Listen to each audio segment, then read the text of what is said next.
Actually, I'm gonna do the Preachers of Atlanta episode 3. It won't be long. I don't have no notes, but it was only three storylines that stuck out this episode. It was the Andrea storyline with dressing like a prostitute that I wasn't here for. Um Now I was all here for her talking to the young man and taking him and helping him, but I wasn't here for her dressing like a prostitute whatsoever. It's just I just side eyed the way she dressed, and I just wasn't raised like that. I'm not, maybe it might not be nothing wrong with it. I just wasn't raised like that, especially being a pastor, and mm, I just don't. I don't think you have to dress like a prostitute to be able to reach prostitutes whatsoever. Um, but when she went down to I don't know what street it was, but to talk to the prostitutes, she ended up running into a homeless man that had an illness, and she ended up praying with him and then taking him for coffee and hearing his story of how he lost his job, he lost his family, he lost his health, and so they end up putting him in a room until church service, and then they end up taking him to church, let him tell his story there. And so I thought that was a really, really cool situation because God, she was going one way and God directed her another way to talk to someone that really, really needed it. And maybe she would have went to them prostitutes and it would have went in one ear and out the other. But God just showed her there was somebody that was in need down there that needed it. Um, Pastor Kim, I think that's I'm saying her name right. But her storyline was with her sons. She wanted her sons more involved in the church, and one of them ain't really here for it, but he supports his mom. The other one is like the minister of ceremony. I mean, minister of music. Like he do the lead devotion, praise and worship, and so she wanted him to amp up praise and worship, but he was saying, it's gonna take time. He was new at that and stuff like that. So it was cool because they both came together and they saw eye to eye, and she was willing to give him a chance and let him do what he needed to do and be comfortable. And when they came to praise and worship, it came out the way they both wanted to come out. So I thought that was cool. The third storyline was Pastor Corey and his daughter, and all of her lies that came out flooding, like, just I don't understand how you can go to college and be so dumb. This is mm. The more she was talking, the lies were just pouring out, and I'm sitting there like, why do you think this is believable? But she's young, go to college. She was having trouble in college, and then to come to find out that she has a boyfriend that's 28 years old. Now, I'm not saying nothing is wrong with. First of all, maybe it is because I would want, if it was my daughter. If my daughter was dating someone that was 28, I would at least want her to be 21.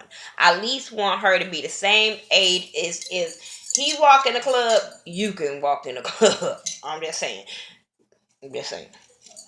Um, but I want y'all to be able to be equal, and y'all go to be able to go to the same damn place. What is he gonna do? Drop you off at the babysitter? Drop you off at little teeny bopper's house while he go turn up? Like, no, it wouldn't be compatible. So, um, like I said, I don't mind girls dating older men because a lot of times we do mature faster than men. But at this thing, she lied from gate, so I don't think this relationship is going anywhere. And the father saw that it wasn't going anywhere. Um, First of all, she lied from gate to the boy that she lied and said she was 18 when she was 17. Um, and then she was just lying as she was talking because first it was, oh, we only been together a little while. Then it was, oh, we've been together 2 years. And I'm like, she can't keep up with her lies. She said that they wasn't having sex, that he wanted to, but she told him she was waiting for marriage. And I'm sitting there like, okay, well, why are you with him? If you waiting on the right person in marriage, why you been with him for 2 years? A grown ass man that we know in back the gang of girls. Like, come on. Come on. And he just waiting on this virgin girl. Your daddy did not believe that. No, Stevie Wonder didn't believe it. I didn't believe it. The dumb people did. I just didn't get why she was lying like this. Like, you supposed to be grown, because she kept on saying she grown, and a grown person don't have to sit there and just keep lying for no fucking reason to her parents. But like they said, if your ass was grown, we wouldn't be still taking care of you too. Just saying, I that irritates me with kids to say they grown just because they over 18, and your parents still do everything for you. You're not grown. Your ass is just enough age to do certain things, but you still ain't grown. Cause like I said, you can't drink, you can't go to the club. There's just certain things you can't gamble. That's when you ain't paying your own bills, your own way. You're not grown. Um, but then he meets up with this boy, because he was a boy, because a grown-ass man know how to come to a parent, mother or father, respectful, and he didn't. He was slouching in a chair. He was answering the questions like whatever. He was telling him that he liked the girl. She's smart, she pretty, he liked her body. I don't know about y'all, but if my daddy was still alive and a dude came to my dad like that saying he likes, you could say I'm pretty all day. You can give me all the praises. But if you tell my dad that you like my body, it wouldn't have been enough security in there. They would have been flipping tables, chairs, busting windows open. They would have been fighting. Fighting. I'm just saying. Like, no way. No way. Let a dude tell me as a mama that my daughter, he like her body. I don't care how grown she is. Not gonna go the way he wanted to go. But the conversation didn't even go right because it just wasn't going anywhere. It really wasn't. He told him don't hurt his daughter. He was like, is that, he was like, just don't hurt my daughter. He was like, I'll take that as a threat. He was like, shit, you take it how you want to take it, but just don't hurt my daughter. And I felt what he was saying. But yeah. Then he asked him, was they having sex? He said, yeah.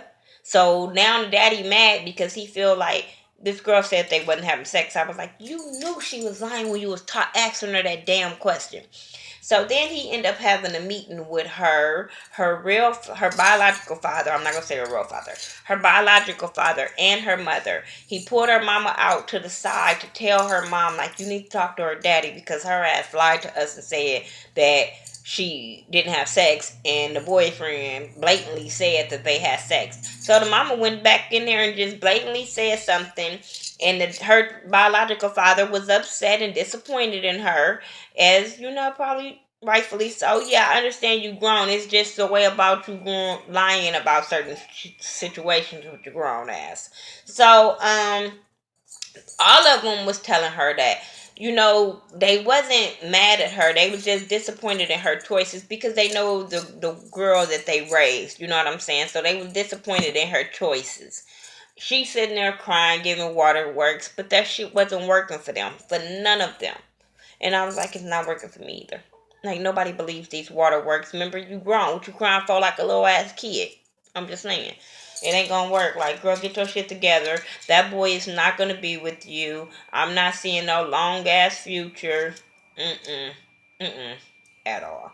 Anyway, that was my review for Preachers of Atlanta episode 3. Y'all tell me what y'all thought about it, and I'll talk to y'all guys in the next video. Peace.